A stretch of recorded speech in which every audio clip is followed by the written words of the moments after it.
Fala pessoal, tudo bem?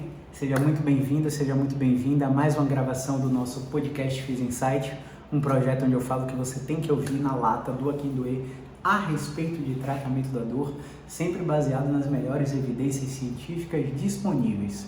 Para quem não me conhece, eu sou Caio Ferreira, trabalho com tratamento da dor há 8 anos e nessa trajetória eu já atendi mais de 6.600 clientes diferentes. Essa experiência eu estou querendo passar para vocês aqui através desse evento gratuito no especial Jornada do Expert, que é uma série de vídeos online, 100% gravado e online, gratuito para que você assista e melhore sua expertise profissional. Quem não assistiu o vídeo 1 foi sobre teoria de resposta do sintoma e está sensacional para você entender a base de tudo no meu trabalho. De antemão, nesse vídeo 2, eu vou te explicar como monitorar as respostas do sintoma do seu paciente. Então vamos ser rápidos e caceteiros, como a gente gosta de dizer aqui na Bahia. Se você tem um paciente que está com dor cervical, você precisa fazer uma boa avaliação musculoesquelética no seu paciente. Uma vez que você fez todo o passo a passo da avaliação musculoesquelética, independente da sua metodologia, e você quer encontrar uma estratégia de movimento que diminua a dor e que controle os sintomas do seu paciente, você precisa ser simples, até para que o paciente entenda a sua linguagem. Então vamos ao exemplo 1. Você tem a monitoração da resposta do sintoma antes do teste de movimento. Antes do teste eu estou aqui sentado, parado, e eu estou sem dor. Eu só tenho duas possibilidades antes do teste, sem dor ou com dor. Olha como é simples. E aí eu vou testar o movimento do meu paciente. Eu vou simplesmente fazer um movimento bobo de abaixar a cabeça. Eu abaixo a cabeça de forma repetida e eu monitoro o que está acontecendo durante as repetições. Vamos lá, a gente tem 7 possibilidades de resposta sintomática durante o teste do movimento.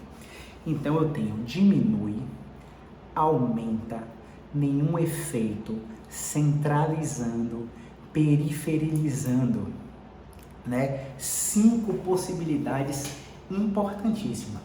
Diminui, aumenta, nenhum efeito, centralizando e periferizando. Você tem que gravar essas 5, já eu te falo as outras 2. Essas 5 respostas durante o teste vão simplesmente falar com você assim, ó. O que pode acontecer depois do teste? Depois do teste, pode acontecer que eu fique pior, que eu fique melhor, que eu não fique pior, que eu não fique melhor, nenhum efeito, centralizado ou periferizado. 7 respostas depois do teste. O cara ainda está lá repetindo a flexão cervical. E eu já sei, baseado na resposta dentro do teste, durante o teste, quais são as possibilidades que podem acontecer após o teste. Então, olha só. Se eu estou fletindo a cabeça e eu estou gerando nenhum efeito, eu só posso gerar nenhum efeito no final do tratamento, no final do movimento. Se eu estou durante o teste e eu estou centralizando, a dor que está no meu braço está vindo para o meu pescoço, eu só posso ter algumas possibilidades depois do teste. Centralizando, centralizado ou centralizando não melhor. Porque eu só tenho essas 2 possibilidades. A dor se aproxima da cervical, mas quando eu termino o teste, ela volta para onde ela estava, centralizando no melhor. Eu tenho uma outra possibilidade, eu estou me aproximando da cervical durante o teste, centralizando, e eu fico centralizado no pescoço depois das repetições. Baseado na resposta depois do teste, eu tenho o semáforo, que pode ser amarelo, verde ou vermelho. O verde quer dizer mais do mesmo. O amarelo, continue com atenção. E o vermelho, pare. Quer dizer, pare. Troque a direção, provavelmente. Se eu tenho a flexão cervical, o exemplo mais simples que eu tenho para te dar, flexão cervical repetida, e eu estou aumentando a dor durante, eu só posso ficar pior depois ou ficar não pior depois.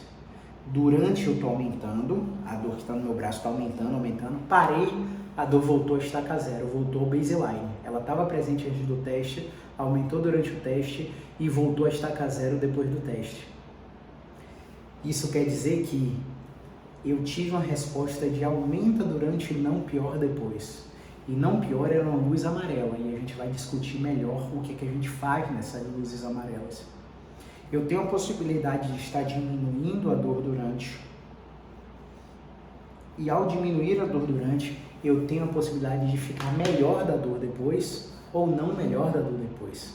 Se eu ficar melhor, é uma luz verde, mais do mesmo por 72 horas. Se eu ficar não melhor depois, luz amarela. Aumente a força da flexão, avance o seu movimento, coloque a pressão adicional, adicione carga no movimento para ver se você muda a luz do semáforo, beleza?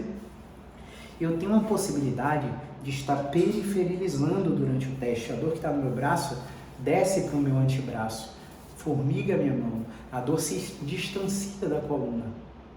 E quando eu tenho periferizando durante o teste, eu posso ficar pior ou eu posso ficar não pior. Periferizando durante e a dor vai para o antebraço depois que eu interrompo o movimento. Periferizando durante e a dor volta para o braço, volta a estaca zero quando eu interrompo o movimento. Periferizando não pior nessa segunda situação. Beleza? Nenhum efeito, diminui, aumenta, né? Periferizando, centralizando. Beleza? Eu tenho também uma resposta sintomática durante o teste abole. Abole quer dizer que durante o meu movimento, a dor some. Assim, num passe de mágica, a dor some. E quando eu tenho abole durante o teste de movimento, eu posso estar melhor depois, ou eu posso estar não melhor depois.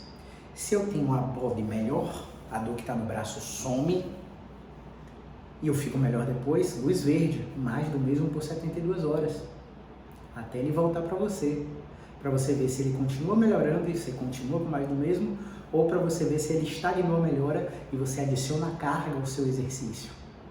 É interessante que nesse retorno você comece a trabalhar a prescrição de exercícios para controlar o movimento, para ele ter uma resposta de habituação do sistema nervoso central, para ele ter um feedback positivo do sistema nervoso de melhora da dor progressiva.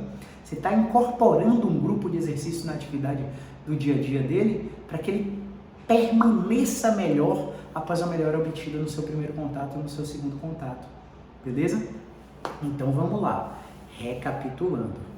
Eu tenho diminui durante, com ou sem dor antes do teste. Durante o teste eu tenho diminui, abole, aumenta, centralizando, periferizando. Nenhum efeito, né? Depois do teste eu tenho melhor, não melhor, pior, não pior, nenhum efeito, centralizado e periferizado, beleza? Recapitulando, eu preciso que você volte nesse vídeo quantas vezes for possível, tá?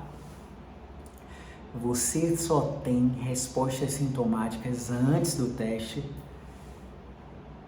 durante o teste e após o teste. Antes do teste eu tenho com dor ou sem dor.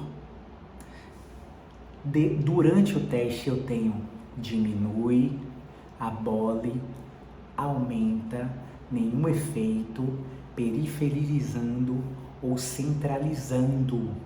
Respostas durante o teste. Depois do teste eu tenho melhor, não melhor, pior, não pior, nenhum efeito, centralizado ou periferizado. Beleza? Então, com essas respostas sintomáticas, a gente já tem aí uma base para saber qual o semáforo depois do teste de movimento que eu escolhi para o meu paciente.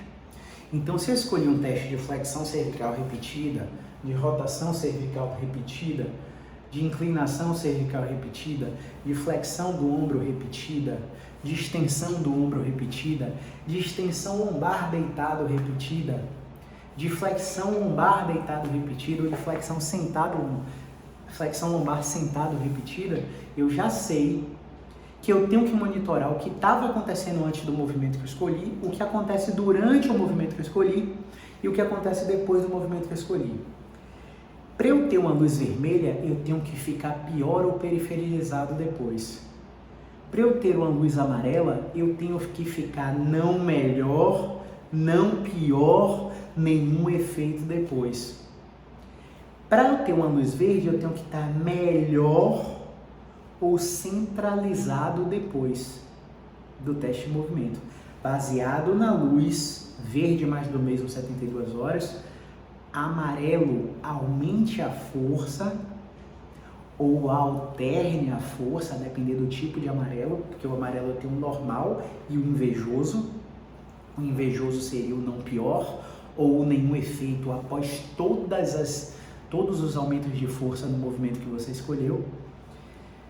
O normal seria não melhor, diminui não melhor, abole não melhor, centralizando não melhor. Esse seria o normal, que requer aumento de forças no movimento que você escolheu prioritariamente. E o invejoso requer uma alternativa de forças e às vezes até uma mudança de direção se você esgotou os testes de movimentos disponíveis naquele plano que você selecionou. Quando eu te der os exemplos práticos, isso vai ficar muito claro, porque baseado na caracterização da resposta do sintoma, eu vou saber se o meu paciente com dor cervical ele tem um diagnóstico de estenose, se o meu paciente com dor cervical ele tem um diagnóstico de inconclusivo, ele tem um diagnóstico de radiculopatia, ele tem um diagnóstico de bloqueio de movimento, restrição de movimento, se ele tem um diagnóstico de síndrome dolorosa crônica. É claro que você vai somar todos os achados dessa monitoração da resposta do sintoma junto à história do paciente, a avaliação de perda de movimento do paciente, a caracterização da inspeção que você fizer no paciente, que a gente vai ver no próximo vídeo. Então, simplificando, você vai saber qual desses diagnósticos seu paciente apresenta, se ele é uma artropatia inflamatória, se ele é um quadro pós-cirúrgico, né, um quadro pós-operatório, se ele é um trauma em recuperação, né? Cada caracterização da combinação da história com o exame físico, com os testes de movimento, com o semáforo, vai te dar a certeza de qual diagnóstico o paciente tem, vai te dar a certeza sobre o prognóstico da história natural do problema daquele paciente. Muitos pacientes, muitos fisioterapeutas me perguntam: Caio, você vem de plano de tratamento? Como? Como é que você sabe a quantidade de sessões? Como é que você sabe o tempo que o paciente vai melhorar? Baseado nisso. Quando a gente sabe o prognóstico, a caracterização do exame físico, a manifestação clínica do paciente, a gente sabe que aquele paciente vai melhorar em 3 meses, vai melhorar em 6 meses, vai melhorar em 2 meses, e você sabe quantas sessões você precisa fazer ao longo de 2 meses, de 3 meses, de 6 meses. E aí a gente só vende o plano de tratamento e a gente mantém a saúde e o fluxo de caixa no nosso consultório por causa disso, muito por causa disso. Não é tipo vender 8 sessões, 12 sessões para o paciente indiscriminadamente, através de tentativa e erro, de forma desonesta só para ganhar dinheiro. É vender com integridade. O paciente, quando ele vê a sua avaliação, ele sabe exatamente que ele não está falando com qualquer um. Você que está aqui na jornada constitui apenas 5% dos profissionais da fisioterapia. Tem muito fisioterapeuta que continua com alongamento, fortalecimento, eletroterapia, terapias passivas, ventosas, liberações miofasciais, osteopatia, quiropraxia, nada de errado com a técnica, e sim com a hora de aplicar a técnica, né? Eu utilizo todas essas técnicas, mas na hora que o paciente precisa, tá? Então, eu acho que eu falei tudo a respeito da monitoração da resposta do sintoma, e no próximo vídeo a gente vai conversar um pouquinho sobre o passo a passo da avaliação musculoesquelética. Eu vou te dar um exemplo. Claro que a avaliação musculoesquelética tem para o pescoço, tem para a torácica, tem para o joelho, tem para o ombro, tem para a lombar. Eu vou te dar o exemplo da lombar. Não dá para transferir esse exemplo para todos os outros segmentos, mas você vai ficar com um norte muito grande de como a gente faz essa avaliação, beleza? Até o próximo vídeo, o movimento é vida.